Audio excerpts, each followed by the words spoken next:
krisis ekonomi, inilah cara bikin dana darurat dari halaman sempit. Di rumah, semua orang bilang punya dana darurat itu penting.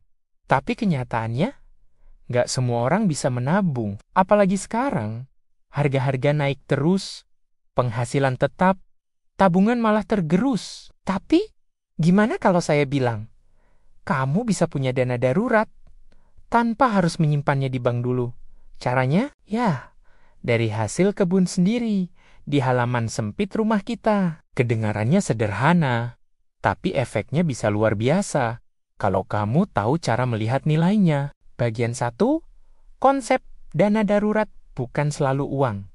Banyak orang mikir dana darurat itu selalu harus uang tunai. Padahal, nilai sesungguhnya dari dana darurat adalah daya bertahan. Artinya, kalau kamu bisa bertahan tanpa beli, tanpa bergantung, bahkan bisa produksi sendiri, kamu sudah punya bentuk dana darurat yang nyata. Dan kebun rumah, sekecil apapun itu, bisa jadi pondasinya. Bagian 2, kenapa kebun itu sama dengan tabungan? Setiap kali kamu memanen cabai, bayam, kangkung, atau tomat dari halaman, sebenarnya kamu sedang menabung. Misalnya, kamu biasa beli cabai 20.000 seminggu. Kalau kamu tanam sendiri dan panen 3 bulan sekali, total penghematanmu bisa ratusan ribu per tahun. Itu baru dari satu jenis tanaman. Kalau kamu punya 5-6 jenis tanaman dapur, atau bahkan ternak kecil seperti ayam, puyuh, lele, atau maggot, kamu bisa menghemat lebih dari 500.000 hingga 1.000.000 per bulan. Jadi hemat sama dengan tambahan tabungan, yang berarti dana darurat. Bagian 3, langkah nyata, bangun dana darurat hijau. Nah, gimana cara mulai membangun dana darurat hijau ini? Langkah 1, tentukan kebutuhan dapur utama. Catat apa aja yang paling sering kamu beli di warung. Biasanya cabai, bawang daun, kangkung, tomat, serai. Nah, mulai dari situ dulu. Tanam 2-3 jenis di pot kecil. Tujuannya bukan jadi petani, tapi mengurangi belanja rutin.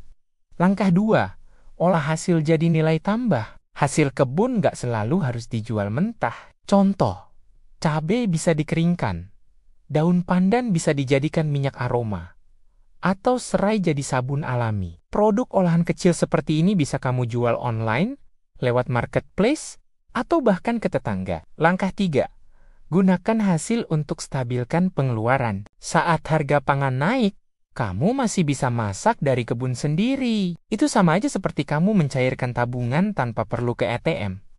Bahkan kalau berlebih, hasilnya bisa dijual. Jadi, kamu bukan cuma hemat, tapi juga dapat penghasilan tambahan. Langkah 4, dokumentasikan hasil dan perputaran nilai. Catat berapa banyak hasil panenmu, berapa yang kamu hemat, dan kalau dijual, berapa dapatnya. Dalam 3 bulan, kamu akan sadar hasil kecil dari kebun ternyata bisa menggantikan dana darurat 1-2 juta rupiah tanpa kamu sadari. Bagian 4, contoh kasus dana darurat dari kebun rumah.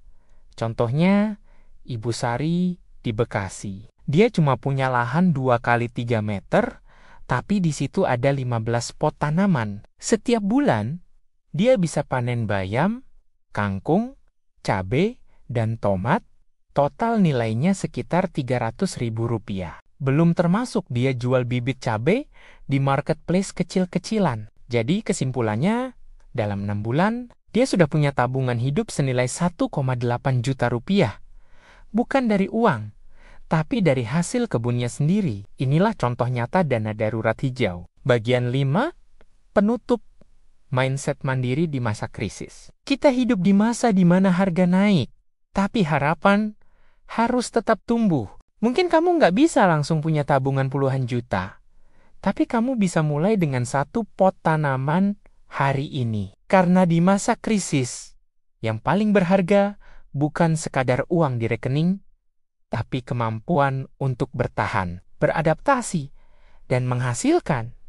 Dan dari kebun kecilmu, dana darurat itu bisa tumbuh perlahan, tapi pasti. Jadi, mulai hari ini, yuk tanam sesuatu. Karena setiap daun yang tumbuh adalah harapan yang kamu pelihara sendiri. Nah, kalau kamu ingin belajar lebih banyak soal cara bertahan di masa krisis, lewat kebun, ternak, dan ide usaha rumahan, klik tombol like biar YouTube tahu kamu suka konten seperti ini. Dan subscribe sekarang, supaya kamu nggak ketinggalan tips cuan kecil, tapi konsisten setiap minggunya. Tulis di kolom komentar. Saya mau mulai dari tanaman apa dulu ya? Siapa tahu ide kamu bisa jadi inspirasi buat video berikutnya.